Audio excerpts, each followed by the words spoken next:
Welcome back to the review realm once again. I'm pretty sure this is album review number 18 of 2026 for you. Thank you guys for listening.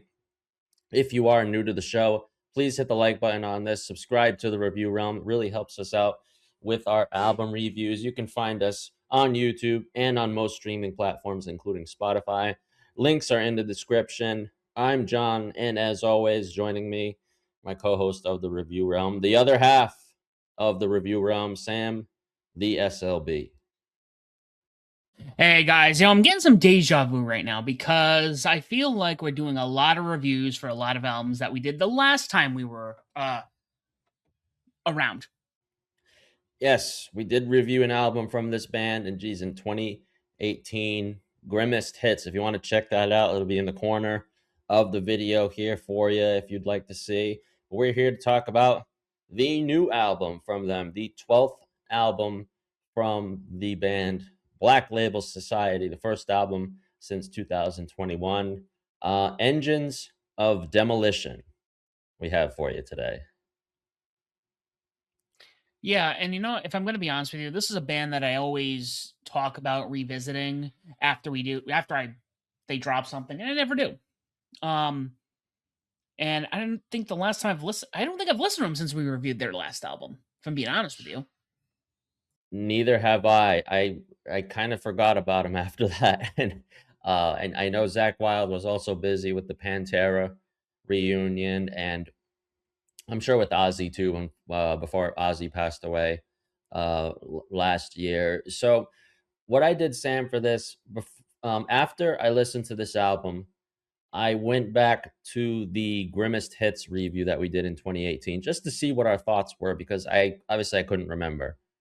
And by how short that video was, I was like, all right, we didn't have a lot to say on this. And I will tell you right now that my first impression of Engines of Demolition, I really feel the same way. This album feels blasé to me, and I'm not really thrilled about it. Oh well, look at this. We got a split here. So Uh I oh. remember, and you watched the video recently, so correct me if I'm wrong. I remember Grimmest Hits being very bluesy based. Yes. All right, Yeah. there's a little bit of that here. However, I felt like this was more that traditional classic heavy metal sound to it. There were tracks I liked. There were definitely a couple I didn't care for, but I thought it was personally an improvement from the last review we did. No, for sure. It definitely had like that southern metal sound to it, like kind of like Corrosions of Conformity or like Texas Hippie Coalition or something like that. No, I definitely got that on this album. We might as well dive into the singles because I think there were multiple singles for this, four singles. You had Name in Blood, which not really what I expected for an intro. It had a catchy riff, but I thought it was a blah single. You had Broken and Blind, which that had that southern metal style to it on that one. The Gallows again. By that point, halfway through the album, I thought everything was blending together. And then finally, Lord Humongous, which I thought was probably the most interesting song on the album. Kind of embraced that goofiness that Zakk Wylde has. So for me, it's interesting. I didn't get to listen to the singles. So Name and Blood is the first song I heard off of this album. And I actually really enjoyed it. I thought it was a good way to kick off the album. Lord Humongous, also just I think a very straightforward track. Like I said, humorous, but also if you were to introduce somebody to Black Label, this is like one of those, yeah, this is what Black Label sounds like. Yeah, and I was unfortunately I was not impressed really with any of them. If I couldn't even tell you a single like I probably Lord Humongous, like just because it just felt different from the rest of the album, which I thought really blended together. It had no variety to it, and before the end of it, I was over it. There were so I thought honestly this is going to be a hot take and it's not a bad song, but me the weakest song on this album was Ozzy's song at the end. Really? Mhm. To me, and I get it wasn't like a bad song, and I think it was a good way to end the album, especially since him. Uh, I always forget that he was in Ozzy's guitar player before, way before Black Label Mhm. existed.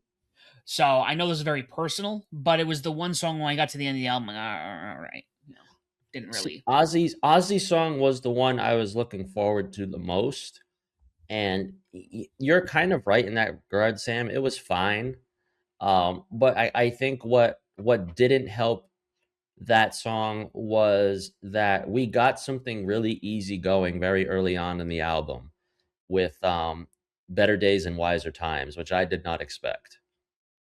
There's actually a lot of that on this album. Better Days, Wiser Times. Actually, he does a lot of acoustic stuff in between. I think Back to Me was another slower one too, which I said, all right, we already did this. No thanks. yeah. I preferred Better Days, Wiser Times. I actually like Above and Below because it does this what I think of The Unforgiven.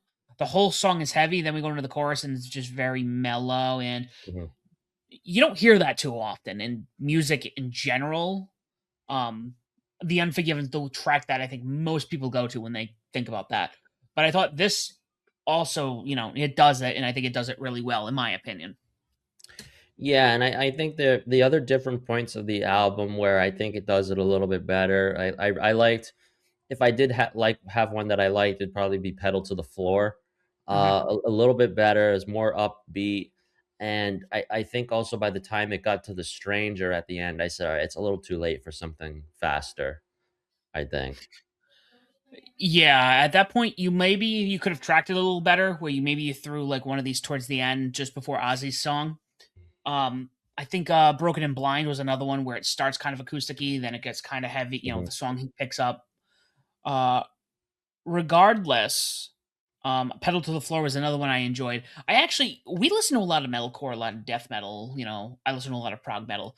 Not super crazy on the bluesy stuff, but for some reason, this album felt a little fresher than some of the other stuff I've been listening to recently, which is weird to say because you and I come from um an area where we're like, all right, another bluesy heavy metal album, cool. But I don't know, to me, I thought this stuck out more than most artists do recently. And oddly enough, too, we're going to be talking about corrosions of conformity pretty soon.